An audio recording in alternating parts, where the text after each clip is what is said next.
move our companies, how to manage them. Leading. So now new leading, and its new leader is the formula of new leader is a general manager plus venture capitalist. And it's we kind of look at more traditional approach. There are three traditional types of leaders, and all three of them are great. The first type of leader, again, traditionally, it's talents developer. You develop your talents in your organization. You build your organization, and these people belong to your organization. You kind of raise them, and they grow together with your company, and it's great. The second type of leader is visionary leadership. You have your big vision, and people follow you because this vision is so strong and so motivational. They follow you. And the third type of leaders is profit mechanics. People know that you are kind of machine of making money, and people need you because if you're a machine of making money, it's good to be with you. This is kind of three approaches, and they're still great, and we can just do the entire class of these three types of leadership.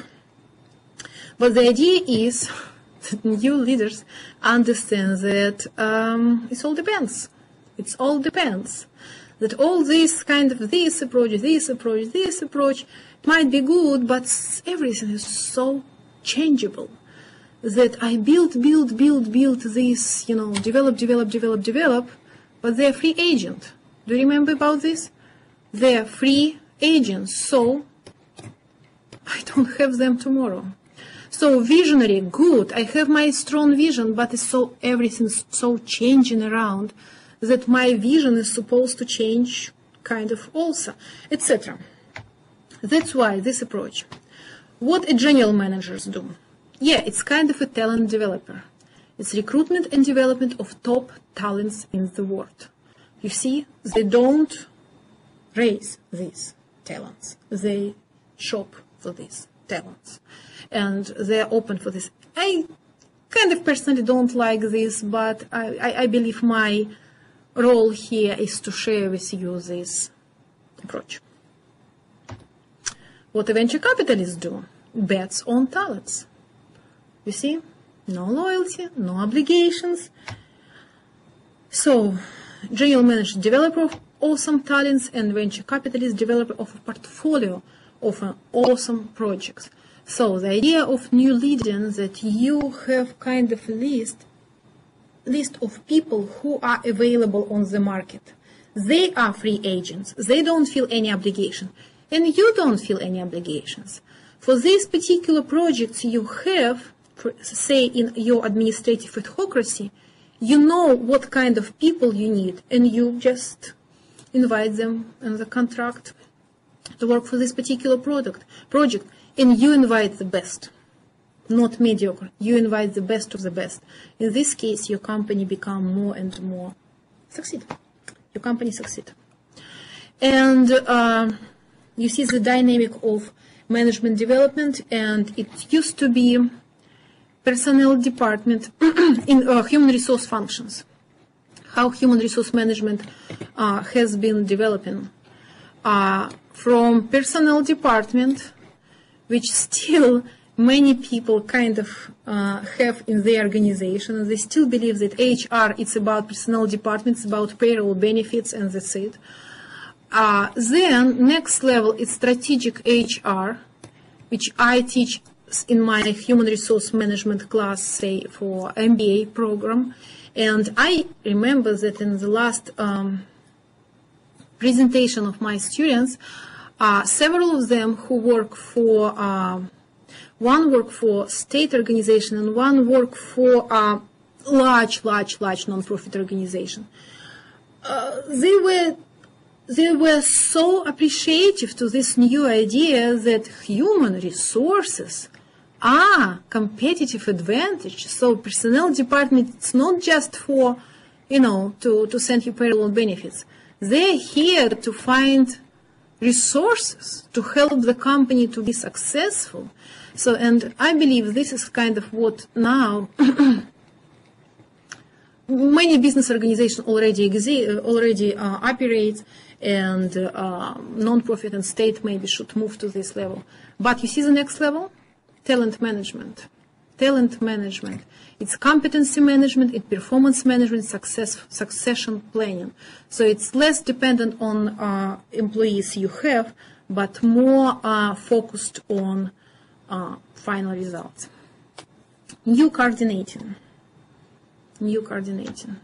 Self-management teams. 79% of Fortune 100 companies deploy this approach. The idea is that that self-management team, we kind of give them rights, and we kind of release for ourselves this necessity to manage them forever. They kind of manage these companies, but I believe after our part of structure and rules, you kind of understand what I mean here. So they operating by adopting surprisingly small number of simple rules and small set of model behaviors. And you see, this is different author. It's Thompson, 2006, and again about simple rules and again about model behavior. You see, it means that it's becoming more and more accepted in management. That's why I am proud to bring it here. So simple rules is kind of very much established in our approach. Leading a self-management team. What self-management team usually do? They move back and forth between the team and broader organization to build relations. This is what a leader of self-management team usually does, not managing everyday operation.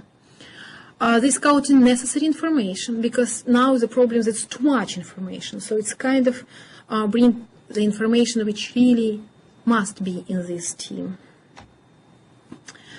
And present this team to outside, persuading support of other teams and top management, and of course clients. And the last one, empowering team members. This is the last role of the leader of self-management team. And you see, it's less and less traditional management and more kind of marketing inside of organization. So you're kind of a marketing guy for this particular team. And inside of teams, it might be 4 types of teamwork. It might be solo work, crowd work, group work, and teamwork. And combination of these 4 different types is important. So solo work, it's kind of what I do by myself. Crowd work, we don't distinguish what do what, who does what. We just kind of all together, all the people, we just try to solve this problem. Group work, we kind of, again, we divide our team into small groups like committees, and we try to solve this problem. And teamwork, we again back together, and as a team, we do this. And you see, group work and teamwork is more structured, kind of, but still not serious structure. It's kind of more how it's convenient for us. We made these teams only because it's convenient. Okay. So, let's summarize this. What can be changed? Planning, management by objectives, organizing, follow structures, leading, in change for followers, coordinating established and controlling merit system, and now we move to simple rules, network organization and boundaryless organization. We move to this new approach to leadership, coordinating and controlling. Just looking back. And let's summarize our class. 2007 Harvard Business Review publication of Archkenas, and you can find again in the reference list, Simplicity Mind Management. This is kind of, this is kind of the main idea of the entire class. Why we still have problem to manage this? And the problem is because us. We still do micromanagement. We still believe that we have to tell him or her what to do. Poor meeting management. We spend